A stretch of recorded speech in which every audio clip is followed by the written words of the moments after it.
There's several news items to discuss, and the first of which is why we're here in Indianapolis and not in Russia. Well, for those of you who haven't been aware, there's a series of wildfires broke out in Russia in early August, which led to the round of Russia's postponing to much later in the year, towards October. So the round of Russia will actually be the second to last race, and drivers will not be able to do the double because it's being scheduled on the exact same day as the round of Alabama, which is the penultimate round of the championship. On to other stories. Drew Eisenman, we've been told, has enlisted in the United States Marines, which means he will not be back in Car 31 next year, and there will be a replacement for him. We're not sure what the motivation for this decision was. I believe it was a personal choice of Eisenman's, and best of luck to him in his endeavors. In other news, the Omeka MA01, the last news item I'm going to cover because I'm running over long. The Omeka MA01 is proven to be quite good here at Indianapolis. A record 7 cars competing for the Independence Trophy will start this race, and to lead off the coverage of that race, I'm going to head over to Dan.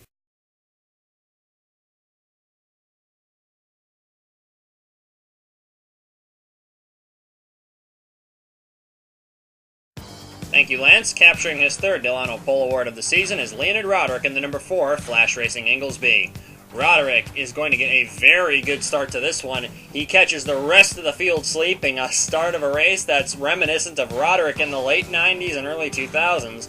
Brian Sendak in car number 8 called this a jump start. However, I'm pretty sure Roderick just caught the rest of the field sleeping. The officials appeared to agree. In car number 20 is Mike Whitmore. We're used to seeing Gary Edwards in this car. However, Edwards only made one start in this car, and he's failed to qualify for every race since. And the team obviously decided to replace Edwards with Whitmore. So, hopefully that their performance would pick up, and it appears to have worked so far. Whitmore had a very good qualifying effort, and it looks like he's getting a very good start to this race. He moves around Leonid Roderick, who got passed by Tony Durbin. It looks like Durbin's going to have a challenge from Everett. You'll also notice Tom Delgado having a strong first couple laps in the Tyrrell Namoto, which has been having some mechanical issues, we've been told. Mike Whitmore in this 20 car is a driver who got left out of the driver shuffle during the silly season last year. It's kind of a shame he doesn't have a full-time ride right now, and that this ride obviously only goes to the end of the year. But sources close to this Mike Whitmore deal tell me that there is a possibility he will join either Team SAR USA, the Camelot Racing Tremwell team, or possibly a third team backed by SAR. We'll have to wait and see that story as it develops. Tyson Lautenschlager in car number 80 is one of the 7 Independence Trophy entrants in this race. He and Greg Whitaker paired up for a couple spectacular qualifying efforts, including getting a 2-year-old SAR on the grid in Italy last year.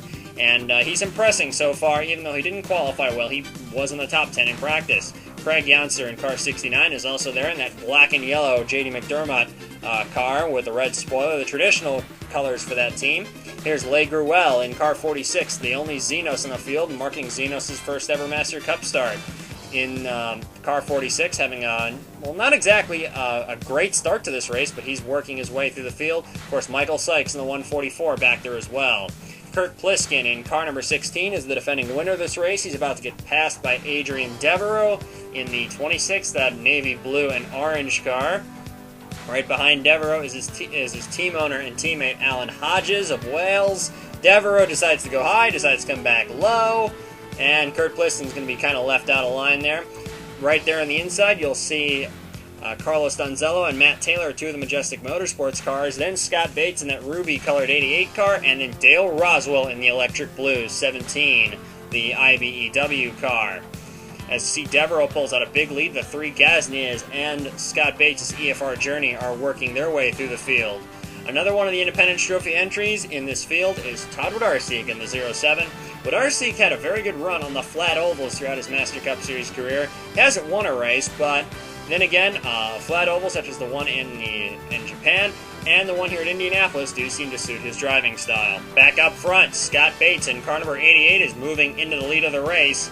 in that ruby-colored car. Right behind him, Danny Savin in the 91. Right behind Danny Savin is Allie Riggs in the only Cromwell in the field, followed by Stuart Sandoval in the only Corsa in the field. Scott Bates is going to have to move over and let Danny Savin go by. Danny Savin is the only driver in the field who has raced in this track, both in a V8 Champ car and here in a Master Cup car. Yamino Tenchi has a mechanical issue on lap 10 that leads to an engine failure. Car 831 would drop out very early in the race on lap 10. Todd Wodarczyk takes over the lead of the race in the 07 car for Team Thunder. There's been some talk that Team Thunder is building their own car, hoping to get it onto the full-time Master Cup Series grid. And we'll have to see about that, and it would be interesting to see if they're able to do that despite running on a much smaller budget. Yulia Nasova in car number 7 is a car that we didn't really expect to run the full race just because, well, the Katzevs have been having more mechanical problems this weekend than they probably have throughout the past 5 races put together. Right in front of Nasova is Stephanie McGlynn in the 37. Of all the silly season rumors going around, we've heard very little about McGlynn. So we're going to have to see how this story unfolds and see what happens to Stephanie McGlynn. Drew Eisenman is not having too good of a race so far, and he scrapes the wall to kind of rub things in. Not the greatest thing to announce when you're going to be leaving this car for the military after this season. We hope to see him back after his tenure in the service.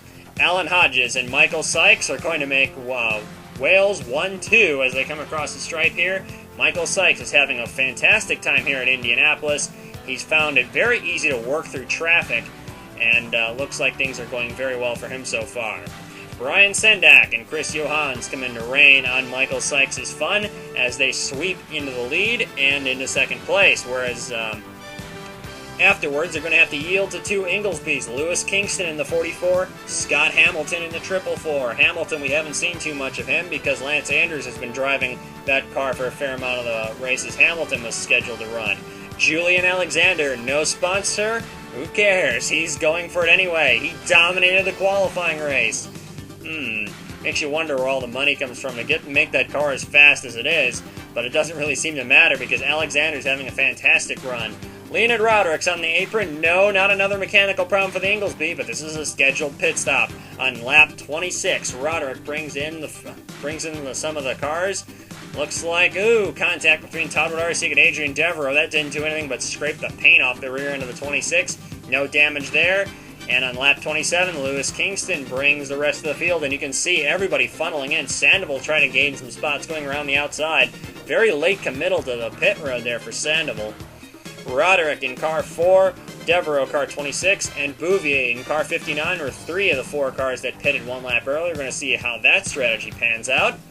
And looks like that's going to work out quite well, especially for Bouvier and Devereaux, because that's going to save them a lot of track position, and they're going to get stuck behind the 999 of Marcus Leonard, who had a fantastic pit stop in the Onion Machine. So it looks like Bouvier and Devereaux, the 2 Frenchmen in the field, are going to look very good after that one. A puncture happened on Chris Johans' car. A right rear went down on that car right after they came out, and Johans would go a lap down and has to change 4 tires again. Lewis Kingston, after the pit stop cycle, found himself leading the race. Julian Alexander is in second. Leonid Roderick third, Marcus Leonard, and then you see the rest of the top 15. Great run so far for Tyson Lautenschlager, Craig Janser, and Alexis Rainsford, who's never really had much luck here. Rainsford recently announcing she would run the Indy 500 next year. So, Rainsford having a very interesting start to this one. Notice, I mentioned, of course, both Craig Janser and Tyson Lautenschlager having strong runs early in the going. Here they both are. Of course, Lautenschlager, we believe, may be in for a full-time Master Cup ride, and we think that Craig Janser may be back with the J.D. McDermott team next year. We'll have to wait and see. Leonid Roderick gets around Julian Alexander and is now going to work on his teammate Lewis Kingston. He pulls alongside on the straightaway. He's going to make a diving pass coming into turn 1. Kingston shuts the door, and his car pushes up the track just a little bit. However, that's going to leave Roderick time to set it up again. Electrical problems on Danny Savin's car are going to mandate that, well, they're going to need to change the battery on car 91. It's going to cost Danny Savin 3 laps on the racetrack. Long first stop for him in the first place. And here is Todd Wlodarczyk, who is again running up towards the front of the field in arguably the best showing that Team Thunder has had since their split from Flair Motorsports when they put Troy Griffith third in the Carralla Grand Prix a few years ago. And anyway, Todd Wlodarczyk, fantastic showing for him so far. Same for Julian Alexander. The Omeka MA01 is looking very strong here at Indy. Most people thought that the Omeka would fall behind in development, but apparently not, because they're having a great showing here. Danny Savin, for someone who's been in this series as long as he has, I wouldn't expect a merge like that. Danny Savin not making too many friends with that move, I would guess. However, a caution would come on lap 35, just a lap after that little maneuver by Danny Savin. Running a bit further back in the field, Franz Redlich in the 2 is going to lose an engine. He appears to panic, hits Ali Riggs, and Ali Riggs goes into the wall and out of the race. I doubt the Arla regular is going to be too happy about that. Ali Riggs, of course, the lone representative of the Riggs racing clan in this field. It looks like Redlich, after he loses the engine, looks like all the smoke just appears to make him panic a little bit, and he jumps to the inside, collects Riggs. An odd mistake for Redlich to make. Leonid Roderick in car number 4 is leading on the restart. You'll notice Danny Savin and Chris Johans on the inside. After their respective problems, both drivers appear to be still on the pace with the leaders, which is a bit troubling because, well, this is why. Danny Savin is going to try to unlap himself on the restart, and you'll notice the third car on the inside, Jacques Bouvier, is taking advantage of Danny Savin and Chris Johans. It's a little early in the race, so it won't really affect the results because, of course, those two drivers are laps down. And, of course, Johans just getting himself back on the lead lap with that move. However, Jacques Bouvier is going to come and put him back a lap down after car 59 moves around Johans to put him back one lap down. Of course, what Chris Johans is hoping for is that there's a yellow right after he takes over the lead of the pack and is able to unlap himself. Marcus Leonard, Julian Alexander, and Craig Janser all find their respective ways to the front of the field. And look at that yellow car. That's Le Gruel in the unproven Xenos. 2 DNQs to Xenos' name with Gruel's car, and now he is making himself look like a real hero. And now, Julian Alexander showing that qualifying race pace was something to behold, and that you had to pay attention to him during the race. Well, hard to miss that car on the track. And as Alexander goes around Marcus Leonard to take over the lead of the race, Arto Käkkinen making a charge towards the front of the field in car 14. Arto and Alexis Rainsford both have single-seater experience. Of course, Rainsford has never raced one before, but Arto does have some very limited experience in a single-seater car. Brian Sendak is a driver who has experience on 2 wheels. Of course, Sendak raced here on the infield road course with the MotoGP circuit about 10 years ago. Brian Sendak moving into the lead. Alan Hodges in car 13 makes a move. The second and final caution, though, would be on lap 50 to disrupt this very exciting battle for the lead. A bit further back in the field, Leonid Roderick in car 4 and Scott Bates get together. Big crash as Roderick into the inside wall. Luckily, he was able to slow that car down. Stephanie McGlynn hammers the right rear of that car, and there's a bit more to this one. Of course, we're watching it again. It looks like just like a genuine racing incident as Roderick hits the inside wall, goes flying up into the outside wall. Both he and Scott Bates will be winded after this one. McGlynn goes into Roderick, and then this little error from Woody Watts just seems a little strange, as Watts just does not appear to know what's in front of him. Hammers into Roderick, and Roderick was very winded, along with Scott Bates, but both of them were able to climb out of their cars under their own power under that caution flag. Ethan Everett in car 11 would restart as the race leader. Now, Everett's only career win came in Japan last year, and it's been a while since Everett's, had some great results, but it looks like Everett's trying to turn that around right now. There's been rumors floating around that if Everett doesn't win a race, he'll be booted off that team. Where he'd go is a mystery. Dale Roswell in car 17 is going to assume the lead of the race afterwards. Of course, Roswell's last career win came here, and of course, he is the oldest winner ever of a Master Cup Series race, and he's also the only senior citizen in the field, though I don't think he'd appreciate if I said that about him, so don't mention it to him. Carlos Donzello and Zelda Ashby are going to move around Roswell into the lead and second position. Of course, Donzello is Roswell's teammate, one of his two teammates. The Karyalik Calamity cousins, Brian Sendak and Alexis Rainsford, up here in the front now. Sendak giving way to Rainsford. The two have since made peace, I should point out. There's no long-standing enmity between the two. Julian Alexander and Tom Delgado making moves towards the front. Scott Stoidler and Tony Durbin also showing some muscle. Durbin in particular is looking very fast here at Indy, and we think that Tony Durbin's been keeping something in reserve for the past half of this race, and it's beginning to show because Durbin moves around Scott Stoidler as they come down towards turn 1. Stoidler makes it pretty easy on him, admittedly, but it looks like Durbin could be a force to behold. Leon Kennison in car 39 is also beginning to make a charge towards the front. Making a surprise appearance leading this race after a few laps is Gaspar de Souza, probably the only driver we haven't seen in the top 4 at some point during this race. De Souza has been running part-time for the Hodges-Walter team. He's had more mechanical problems before the start of a qualifying race than anyone else. He's not running very well in the TM Junior Series, but every time he's stepped into a Master Cup car in an oval, he's done fantastic. Tony Durbin pits on lap 77. Gaspar de Souza brings just about everybody but Marcus Leonard down. In fact, that is everybody but Marcus Leonard on lap 78. Marcus Leonard would stop all by himself on lap 79. Little incident back here with Bouvier and Leonard. Bouvier looks like Marcus Leonard just didn't realize Bouvier was pitting.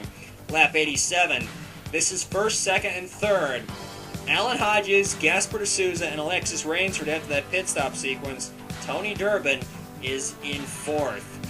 So, the young Portuguese driver de Souza is right in the middle of 3 of the Master Cup Series' great drivers of this era, I'd have to say. Probably 3 of the great titans of the series. And Gaspar de Souza is leading them with very limited experience on ovals in general. In fact, this is his second oval start in the TM Master Cup Series.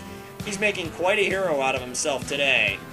I should note that Kurt Pliskin, the defending winner of this race, is running in 5th position. So, don't count out Pliskin either. Tony Durbin, once he assumes the lead of this group, looks like he's able to hold on to the lead. De Souza looks like he's falling away from this group just a little bit, but he's able to catch right back up to this group. Alexis Rainsford uses some draft from him and is going to push De Souza up into the lead. However, De Souza's aggression is very, very clear, and Alexis Rainsford mentioned over the radio that she likes running around him. Apparently, Tony Durbin didn't exactly share that sentiment. Tony Durbin thought that De Souza probably should be a bit more careful with some of his passing maneuvers. Either way, De Souza is making himself look very good, and especially considering that some teams are considering him for a ride next season full-time in this series. Can't blame them for thinking of the name Gaspar de Souza. In fact, I think this may not be the only time we see him run very strong. He's run most of the road courses, or tried to run them, but hasn't had too much luck until today. Of course, he ran very well in Brazil, but some people thought that was a fluke result. Apparently not. Tony Durbin, once he assumed the lead of the lead group, appeared to pull away because it doesn't look like Alexis Rainsford or Alan Hodges has anything for him. Well, they're going side by side at this point. This is the second pack, currently headed by Zach Duff, Lewis Kingston, Drew Eisen, and Zelda Ashby. Matthias Taub and Kurt Pliskin, of course, Johans and Savin are there, and they are a couple of laps down. This is the remainder of the top 10. Kurt Pliskin having a strong run. Eisenman, a great recovery after tank slapping the wall, hitting the wall early in the race. This is 11th, 12th, and 13th with Brian Sendak. Le Gruel in a fantastic run in the new Xenos in its first run, and Carlos Donzello in car 22. Great run for the Brazilian driver, who is really beginning to impress in this second half of the TM Master Cup Series season. Tony Durbin in car 33 is still in the lead. Gaspar de Souza is in second. I'm not sure who would have picked De Souza to be running in the top 5 at this stage of the game. De Souza making I can't say it enough, it's going to sound old before this one's over, but De Souza is really doing a great job out there today, rather. Alexis Rainsford and Alan Hodges currently, well, they're just as I said, they're going to hold station. Looks like Hodges is going to make a move, but Alan Hodges and Alexis Rainsford beginning to run De Souza and Durbin down in hopes of dislodging Durbin from the lead of the race. And Alexis Rainsford, we're going to go on board with her in just a minute. Here she goes. She's going to catch D'Souza, make a move on the inside. D'Souza's going to think of defending, but he's going to have to let her go, as Alexis Rainsford and Tony Durbin are going to have to duke it out for the lead at this point. Rainsford is going to have some challenges in the name of Alan Hodges. So it looks like Durbin won't quite be dislodged just yet, as they come down to just under 5 laps to go in this round of Indianapolis. It looks like Durbin would be untouchable. With just 2 laps to go, Tony Durbin's fuel strategy would come to bite him, as he would have to pit for fuel. Oh, how does this feel? This has got to be absolutely crushing. He had this one just about in the bag. It didn't look like anyone was going to have anything for him. And he runs out of fuel, pushing it way too hard at the front of the field. Tony Durbin. Oh, the heartbreak. Now, the question will be whether any one of these 3 cars runs out of fuel just trying to make it around the next 2 laps. But they've been in the draft a lot, and they've, of course, had to lift off a lot more than Durbin has in the corners. So it looks like they will be fine. Durbin is the only car to stop for fuel during the last 2 laps, so that's not going to help Durbin's morale any. But as they take the white flag, Gaspar D'Souza in car 139 is in the lead of the race. This is the last lap of the race, as Alexis Rainsford makes a move down the back straightaway on the inside of car 169. Coming into turn 3, is D'Souza able to throw the block? Hodges stays with his teammate. Rainsford on the inside, she's got the preferred lane. Alan Hodges is going to have to abandon D'Souza, but either way, I think Alan Hodges is going to be very impressed with D'Souza's sparkling performance. It's just not enough to keep Alexis Rainsford out of victory lane for the 3rd time this season, and the 2nd race in a row. A fantastic drive by everyone on the podium. I think we can all say they well deserved their spot there today. Lewis Kingston, a great drive from him, winds him in 4th. Zach Duff in 5th in the 2nd Volpe. Zelda Ashby, a great job for Power Steering Incorporated. The Predator seems to work very well here. Drew Eisenman in 7th place. Matthias Taub, the Swede, in 8th. Kurt Pliskin in 9th. Of course, great way to defend a race victory is to get a good finish the next time out at that racetrack. And Brian Sendak finds his way into the top 10. And here are the top 10 in points leaving Indianapolis. No surprise, Alexis Rainsford holds on to the points lead. Since she came in with the lead, wins the race. She just extends her lead over 2nd place, Adrian Devereaux. In 3rd is Drew Eisenman, 55 points back, and then Alan Hodges in the 13, Marcus Leonard in the 999, then Tony Durbin, Arto Kekkonen, Ethan Everett, Leonid Roderick, and then former Arla champion Chris Johans rounds out the top 10. And here's 11 through 20, as you've got Scott Stoidler, Frenchman Jacques Bouvier. We're not sure whether or not Bouvier will have a ride with that team next season because, well, they may not be in the Master Cup Series, Scott Bates in the 88, having a great season for that team, the EFR Journey, proving that car is competitive if you get a good wheelman behind it. Kurt Pliskin in the car number 16 is showing that last year wasn't a fluke. He's having another great season. Matt Taylor, the 2004 champion, in his Gasnier. Zelda Ashby in car 55 showing some speed. So is Woody Watts doing an exceptional job behind the wheel of the Katsev. And Dale Roswell, he's having a great season if you consider the fact that he's 63. So a great showing from Dale Roswell. Yamino Tenshi was really excited to see what she could do on another flat high-speed oval, but unfortunately mechanical problems sidelined her very early in the race, and Yulia Nasova brought home the Katsev got it up into the top 20 in the point standings, and a great job from Yulia. And now we look at the Independence Trophy standings, and with 7 Independence Trophy entries, you know this is going to shake up. Nils Stalonen just barely hangs on to the lead. Michael Sykes from Wales had a fantastic drive, and he finds himself in 2nd place. Craig Janser in 3rd, Todd Wodarczyk in 4th. Cyrus Laterza, I predicted earlier in the season that him getting that 3rd place would be beatable, and it looks like I've been correct, because Laterza still has 1 race left, and if he qualifies, he will have to get another great showing out if he's going to have to challenge for the top spot, because Michael Sykes has only 3 starts. Charlie Waters in 6th, Allie Riggs in 7th, Colin Evans down to 8th, Joel Rodriguez 9th, and Esko Koskela for FinTech rounds out the top 10. I should point out that Koskela has only one more race that he can attempt, and of course he and Talonen will both be in Russia, and that's going to be a very interesting race because we're not sure how many cars are going to turn up for that race, but we know it will be considered a Master Cup Series points race due to contractual reasons.